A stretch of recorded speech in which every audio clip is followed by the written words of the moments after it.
ગાંધીનગર મનપાને નવા mayor, deputy mayor અને standing chairman મળશે। 2.5 વર્ષની ટર્મ પૂરી થતા બાકીના 2.5 વર્ષ માટે હોદ્દેદારોની વરણી કરાશે।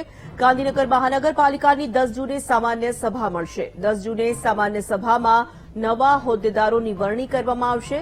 ચાલુ હોદ્દેદારોની એપ્રિલ મહિનામાં ટર્મ પૂર્ણ થઈ હતી। 2.5 વર્ષ માટે મેયર પદ સામાન્ય મહિલા વર્ગ માટે અનામત રહેશે।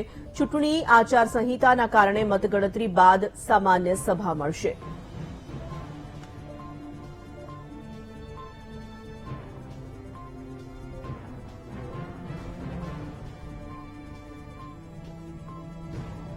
સંવાદદાતા મેહુલ દેસાઈ જોડાઈ ચૂક્યા છે ફોન લાઈન પર। મેહુલ, ગાંધીનગર મનપાને નવા મેયર, ડેપ્યુટી મેયર અને સ્ટેન્ડિંગ ચેરમેન મળવા જઈ રહ્યા છે। કોઈ નામ શું ચર્ચાઈ રહ્યા છે?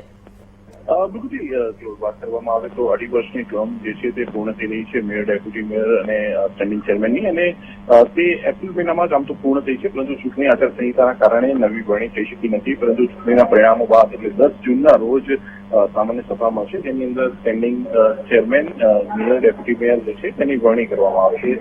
સામાન્ય મહિલા જે છે તે મેયર તરીકે આ વખતે ટર્મ છે 2.5 વર્ષની, અને તેની અંદર 4 અલગ અલગ નામોની ચર્ચા છે, જેમાં હેમા ભટ્ટ, દીપ્તિ પટેલ, શૈલા ત્રિવેદી અને સોનાલી પટેલનો સમાવેશ થાય છે।